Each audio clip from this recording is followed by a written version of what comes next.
Hey everybody, before I get started, I just want to mention a couple of ways that you can engage with me on a more personal level. I have a few avenues set up and I keep focusing on one, and I figured why don't I make a short little video talking about all of them real quick before we get into these episodes. So first thing, Patreon. There's a link in the episode description, in every episode description to the Patreon, as well as a video on the feed called Major Announcement that has all the details of what each tier offers and how much they cost. I implore you to check that out. I offer a lot of cool shit for my patrons. Second thing, the Discord channel. There's also a Discord link in the episode description and in every episode description. I have multiple channels set up there for each show that I'm covering, and it's a great way to just engage with me. I have a channel set up for MMA talk as well. I'm a big MMA fan, so if you're an MMA fan, you can check that out as well. There's a link to the Discord in the episode description. And then lastly, the Facebook and Twitter. Social media. Follow me on there. I post news on there. When I say news, I mean like, hey, I'm stopping covering this show. Hey, I'm starting covering this show. Let me know what you think about this. I do live watches of things on Facebook where like I'll check in and say I'm watching so-and-so show, and then I'll like live comment while I'm watching it, and that'll be cool if maybe you watch that show too and you want to watch along with me, or you're watching it later and you will see my thoughts, which are usually pretty entertaining because I'm usually pretty high when I'm writing them. So check out all those links in each episode description, and let's talk about this episode. Peace. One mic, one mic. Yeah. All I need is one mic. One mic. Yeah. All I need is one mic. One mic. One mic. Hey everybody, welcome back to One Mic, where I watch shit so you don't have to. And today I'm here to talk about Season 1, Episode 2 of AMC's Mayfair Witches, entitled The Dark Place. This title refers to the place that apparently exists within Deirdre's mind, where her and Lasher can sort of confer and convene and have these little meetings.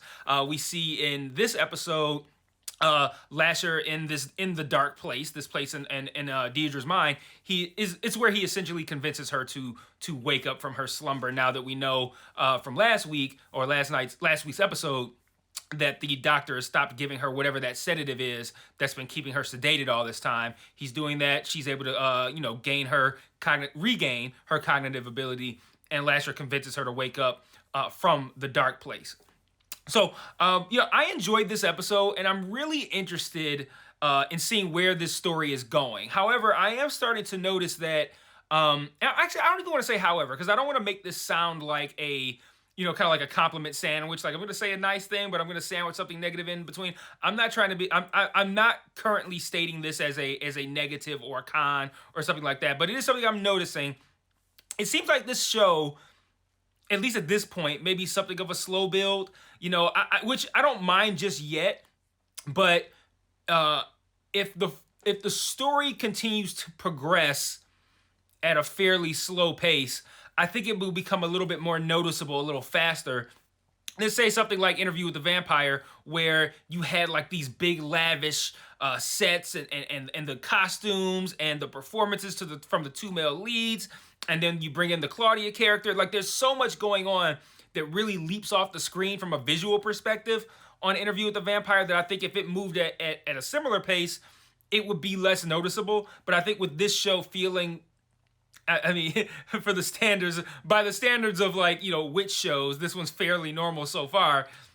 By that standard, I think maybe if we're like, say, 4 episodes in and we're still kind of feeling like we're moving a little bit slow, it's going to start to be a lot more noticeable. But as of right now, it's just something where I'm like, I feel like we're kind of revealing information at a very precise pace right now, but I'm still okay with it. But what's weird is, like, even though I'm saying that it feels like a slow build, I think that's because we just didn't learn a ton of like background info on all of our characters and what's going on, and we didn't learn a lot of info that helps us gain an understanding of the direction that the story is going moving forward. But at the same time, despite this, I kind of felt like the episode moved kind of fast, which that seems weird, like a fast episode that's a slow build, but it feels like the episode in itself, the little bit of progress that we got in the story, moved pretty quickly. so that's kind of what I mean by that, because I'll give you an example. There's a stretch where Rowan's story moves pretty perfectly. So like after Rowan goes through Cyprian's phone and she sees the pictures of Deirdre. She sees a picture of a young Deirdre and her mother together in front of the house in New Orleans. That has, I mean, this picture has all sorts of information. It says something like best cousins 1990 New Orleans. Like, it has the who, what, where, when, why, all on this little postcard. But very convenient for Rowan. But you know, after getting that bit of information, like normally you get a scene where like Rowan's searching Expedia for plane tickets, or like Rowan's talking to like a friend or a relative and is like, hey, I'm thinking about going to New Orleans. And they're just like, oh, why would you go? It's out of the blue. And like, oh, this is family thing. I'm learning about my, like, you know, something like that, like a scene or two in between. But no, that's not what happens here. Like, she's like, okay, I see on this postcard that apparently my mother was in New Orleans, and then the next time we see Rowan, she's on a plane to New Orleans, and I'm like, okay, I like how we're moving here. You know, we didn't have any of that wasting of time in between. She immediately is heading to New Orleans, having a secondhand orgasm somehow on the plane to New Orleans. By the way, like, man, if that's how your vacation starts, with a secondhand orgasm in your sleep, you're probably gonna have a good time, especially if you're heading to New Orleans. But she gets there. I mean, well, the next time we see her after the plane scene, she's arriving at the hotel. The next time after that, she's asking a tour guide about the house, and it's just like boom, boom, boom. Like, we're moving like at a really good pace, like the opposite of like how Daenerys' story moved on Game of Thrones. It was like, all right, we're going to Marine, and you think like, okay, we're gonna go to Marine the next episode, and then you get to Marine in season 5, but okay, sooner than that. But you get the point. Another example, actually. This episode started off with Rowan finding out the adoption agency that she was supposedly adopted from didn't even exist when she was born, and with the scene that I mentioned earlier where Lasher is convincing Deirdre to wake up. That's where we start.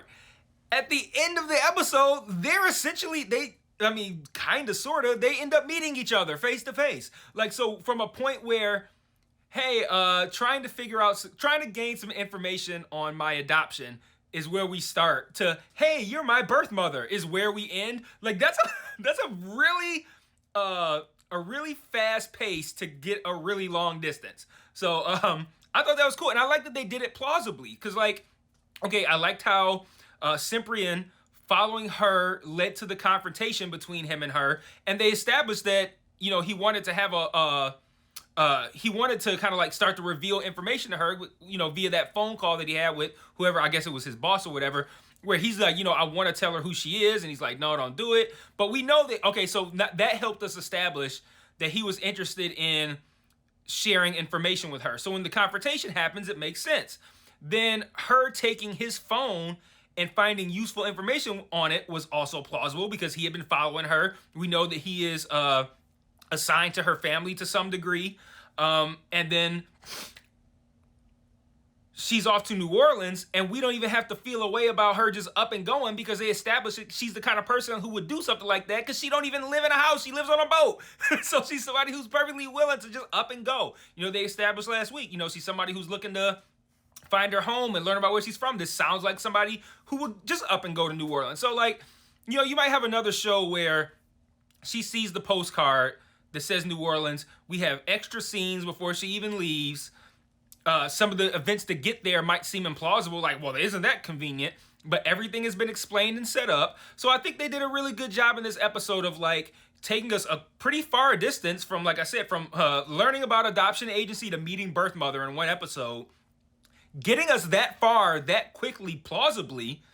And then like I said, the only thing that I'm just kind of having an issue over is I lost that thought. I don't even remember what it was I was what I was tying it to. Oh no, the overall slow pace. So even though we moved a lot in this episode, I still don't feel like I have much more information on really anybody, honestly.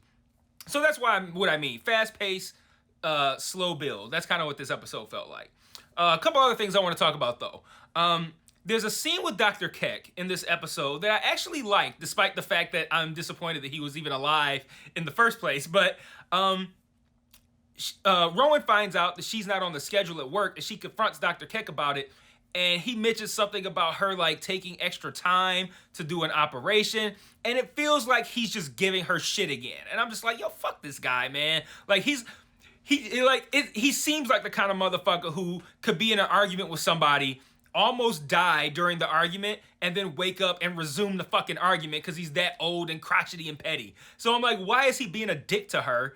But then as the conversation evolves, you come to understand she's been overworking herself since her mom died. She hasn't taken any time off. She's been doing mad operations, and even though she's still faster than everybody else, she's behind her time. And then he's like, you know, if you want to get back on a schedule, you need to go see the therapist. It's like, okay, wait a minute. This is actually him trying to look out for her, trying to take care of her. Like, I see your work is starting to suffer. And like, it felt like he was being petty because of what we seen last week. But now it seems like, oh, I see your work is starting to suffer. I know your mother just passed. I know you were in the same room as that other guy, the Limley guy, when he died. And now you're here. You haven't missed a day. You're doing operations nonstop, and your performance is slowing down. Here is a forceful vacation, or go see a therapist and get cleared, and you can come back. And I'm like, wait a minute, is Keck a good guy? Like, so I like the fact that, you know, given last week's episode and that scene with him last week, that this scene started for me just like, yo, fuck this guy. He's being an asshole again. And it ended with me kind of going like, hey, is he kind of decent now? Like when did she like pop the brain vessel that makes him a piece of shit? And now he's okay? Like, I thought that was kind of cool.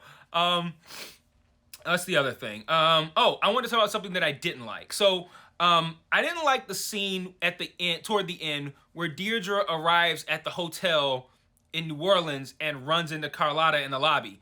Cause like, I felt like both of them severely underreacted to this scenario, given everything that preceded it. Carlotta underreacted to a person who has been comatose for what, decades? I think again, I might be reading between the lines too much, but I think it's safe to infer that from the moment that Carlotta took Rowan when she was born and said, oh, we're about to give you a shot to calm you down. It's the same thing I said in the first video, that those shots have been sedating her ever since. So I would be thinking that Deirdre has been essentially sedated for the entirety of Rowan's life. And Rowan's got to be like, what, 27, something, 25, 30, who knows? We'll just say 30 for an even number. If Deirdre's been sedated in that damn chair and not moving for 30 years, and then you run into her in a hotel lobby in a fancy dress, that ain't how you gonna react. So like, I felt like Carlotta really underreacted to seeing Deirdre awake. But even if Deirdre had been comatose for 2 weeks, just popping up, like 2 days, if a person was completely inactive and then randomly you see them in a hotel lobby in a fancy dress, completely lucid, you are gonna lose your shit, whether it's been 2 days or 2 decades. So Carlotta really underreacted, I think. She reacted, but like she reacted as if like she told Deirdre to go to bed, and then Deirdre walked into the hotel. Like, you're supposed to be in bed. I thought I put you down for a nap. Like, that's how she reacted. And then I thought Deirdre underreacted to Carlotta being there. Now, granted, I understand Deirdre's focused on like, okay, my daughter is in here. That's my sole focus. But all that effort she put into sneaking out, and then she coincidentally runs into Carlotta in this hotel lobby, like, I feel like she should be like, are you fucking kidding me? And like completely lose her shit. She's just like, excuse me, where's my daughter? I'm like, I get it, but I don't know. I felt both of them underreacted in that scene. And then lastly, before I close, I have a couple thoughts. So this is like not really lastly, but it's lastly in the episode discussion proper. And then I'm going to have a couple of closing thoughts that are actually probably going to eat up a couple more minutes. But I want to talk about what happened to Deirdre because I don't know what the show expects the audience to think. Like, are we merely supposed to be shocked that she's dead and be like, oh my God, somebody killed Deirdre? Come back next week and find out what happened. Like, is that how we're supposed to feel? Or are we supposed to be kind of like going through our minds and replaying the events of the episode and trying to think about how, like, what happened? Because that's what I did. Because immediately I picked up on when Rowan's waiting at the elevator, like we see Deirdre push 10. We see Rowan walking toward the elevator. Any other show, we're not going to have a stop in between. And who is going to stop at 6 and then go up. Like I noticed that the elevator stopped on the 6th floor because my thought was like, why would that happen? Because I know Deirdre's going up to 10. So if it stopped at 6, that means that the person who's on 6 would be going up from 6 to a higher floor, which is feasible, but like that doesn't happen too often when you're in a hotel.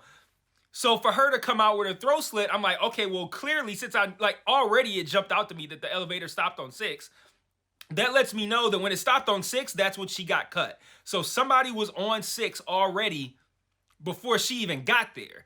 Because we know Carlotta, it couldn't have been Carlotta because Carlotta got passed up in the lobby. Like, you know, like I'm on my way to see my daughter. So Carlotta got passed up in the lobby. So it wasn't her. My immediate thought is that Lasher did it, since I would assume he would also know where Rowan was after Deirdre kind of like conjured him up and to find out where she was. But I still have questions with like his motive and the why now of it, I guess. Like maybe he was restricted in what he could do while Deirdre was like, you know, sedated. So maybe he was, you know, freer to move around. I don't know. They've been a little, well, I'll talk about Lasher in a moment. And then motive-wise, I wondered if maybe he's operating on Cortland's behalf, because I just don't trust Cortland. He's way too fucking nice. And he seemed very interested in finding out that Rowan was still alive and then offered to let them stay there, just like, hey, again, Deirdre's been sedated for however long. Oh, it's so nice to see you. Oh, your daughter's alive? Y'all gotta stay here. Like, he's way too nice. He's way too helpful. I feel like maybe he even has control over Lasher that we don't know about yet. So he sent Lasher. Maybe he conjures up, like he could conjure up Lasher too. I don't know. There's a lot left to wonder about, but whatever the case may be, I think we at least know that whoever did it was already there on the 6th floor ahead of Deirdre's arrival, which would mean that that person would also know that Deirdre would be on her way there. So who all would know that? Really, only Lasher really would know that Deirdre was on her way there. So yeah, I don't know. Let me know what you think. Well, I don't want to say let me know what you think in the comments, because I feel like a book reading motherfucker is gonna be like, maybe it's this, knowing goddamn well what it is. I hate when people do that shit. So I'm gonna close out with a couple quick thoughts, and that'll be it. And I will see you guys next week for episode 3. So, in the scene where Rowan is making herself some eggs, or should I say one single solitary egg, there's a report that you hear on the news in the background about a woman who was like wrapped in something and burned alive. And that sounds kind of to me like a witch being burned at the stake. And I'm just wondering if like, was that kind of like an Easter egg where it's like, hey, there's a show about witches and there's a news story about something that kind of sounds like a witch being burned at the stake? Or is that going to be relevant? Like, we're going to find out that that person was somebody important. And it's like, I don't know the witch rules, but like maybe like a witch can appear to look like somebody if they kill that person first. So whoever got killed or burned or whatever is now that person's, I don't know, looks like that person is alive somewhere else, but it's actually not that person. It's whoever it is that killed him. I don't know. I'm just throwing shit at the wall, see what sticks. Whatever the case may be, I noticed that, and I'm wondering if it's just like or if it's actually going to be important. Speaking of what's going to be important and relevant, what was over that opening sequence in 1681 Scotland, where that woman's like jerking off that guy and like they're picking the herbs, and like the only connection between that scene and the rest of the episode is the birds flying overhead, and I can understand the birds within the context of Rowan's story, but I don't understand what the bird, because nothing happened with the birds in the Scotland story. It's just the woman just sees them and then the scene ends. And then I also don't know what those like what's the connection between the two scenes via the birds. Like if I said, if this person in the Scotland scene then also killed a couple birds the same way Rowan did, then I can be like, now I can make a connection like, okay, that person must be maybe an ancestor of Rowan. You know, something like that. But since there's no real connection other than the fact that the birds are there, I really don't know what the point of that scene was, and it seems weird to have a random scene that doesn't connect anywhere within the episode in a more substantial way. Like, I feel like we're going to learn about the significance of that scene. Well, we have no choice but to learn about the significance of that scene in a future episode, which is just kind of weird. Speaking of birds, why did she bury him at the beach and then go to sleep? And then go to sleep? Like, why'd you bury him at the beach anyways? You're like, yo, I ain't digging no grave, so I'm just gonna like paw at some sand and like and just throw him in there and then like paw the sand back on. Oh man, that was tiring. Like, he's Steph Curry. Like, what the fuck was that? Just go to sleep. Right now though, I think the show's real only flaw, and it's only as of right now. I'm still my thoughts, but this is my last major thought, and I have a couple of just quick questions or comments. But I need to know some rules surrounding Lasher. Like, I don't know. I don't need to know who he is specifically, but I need to know what he is and what are his abilities. Like last episode, I pointed out the weird thing with the lighting that was inconsistent whenever he entered the room. This week, for one, I don't recall seeing anything involving the lighting. I'll have to check into that. But then again, I can't even place like whether or not he's an actual real tangible figure or not. Like, he seems real whenever he's around Deirdre, but then she seemed to conjure him up later when she was trying to find out where Rowan was. And it's like, I thought initially he seemed like he might have been the powerful one who was in control. He was just like tied to Deirdre via the necklace, but now it seems like she controls him. Like, she woke up and is like, yo, I can just bring him up and just like a fucking video game. I can just control him. Like, so I just need to know like what the rules are surrounding Lasher. Like, I need, just so I can understand. Like, I don't want to be sitting there like, okay, now, like, I don't want them to have limitless powers with Lasher and Deirdre, and I just can chalk it up. Oh, I just gotta chalk it up the witch. Like, oh, she's a witch, so I guess she can do that. I don't want to have to write things off. Like, I want things to make sense. So establish who Lasher is, what his connection to Deirdre is, his interest in Rowan, whatever, and what are his powers or abilities? Does he have any? I need to know that so that I can hold the show accountable. Because you don't want me to hold the show accountable on the opposite end of the spectrum where I'm just like, okay, y'all clearly don't give a fuck about any rules surrounding this guy, so now I'm going to call bullshit and lazy writing on your show rather than being able to sit here and enjoy a show that can easily make sense since you got source material anyway, and I'm sure that Lasher is fully fleshed out in the books, so you can get me there, but I need you to get me there soon because I don't want to have to keep just kind of like wondering what his deal is and what his connection is with everyone else, and you know, again, what are his abilities, powers, whatever the case may be. I need that to be established. They get that together, I'll probably be in for the ride for the rest of the season. I'm probably already in. What's up with Rowan picking at her fingers? I don't know what's that going to come out to. And then I just want to reiterate that I don't trust Cortland. So that's all I got for this episode 2. Until next week for episode 3, peace.